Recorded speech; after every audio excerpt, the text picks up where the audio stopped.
Magandang araw sa inyong lahat. Welcome back na naman sa channel ko. Ngayon, may ibabahagi na naman ako na panibagong video. At kung bago lamang napadaan, ay huwag niyo pong kalimutang mag-subscribe at pindutin ang notification bell para palagi kayong updated sa mga bago kong videos. Gusto mo ba na siya ay magmamakaawa na tatawag sa'yo? Yung magmamakaawa siya na makausap at makita ka kahit sa cellphone man lang, lalong-lalo na kung may pinag-awayan kayong dalawa.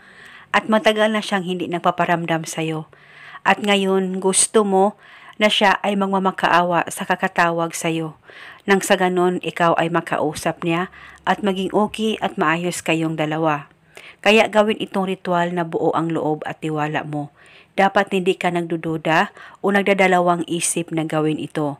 Pwede ito gawin ngayon mismo sa oras na mapanood mo ang video na ito. Ang gagawin mo lamang, kumuha ka ng isang buo ng dahon ng laurel.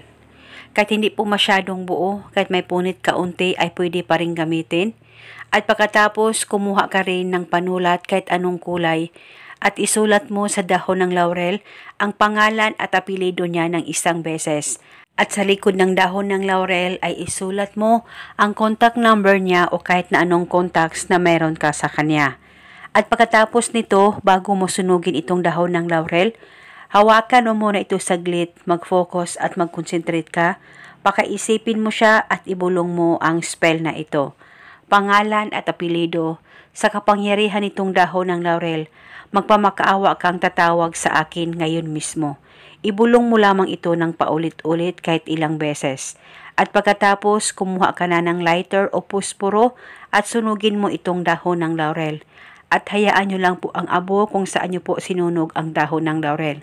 At panigurado ngayon mismo, siya ay magmamakaawa na tatawag sa'yo. At pwede mong gawin itong ritual araw-araw, isang beses lamang sa isang araw sa kahit na anong oras na gusto mo. At kung kayo ay may katanungan, mag-comment lang po kayo sa baba.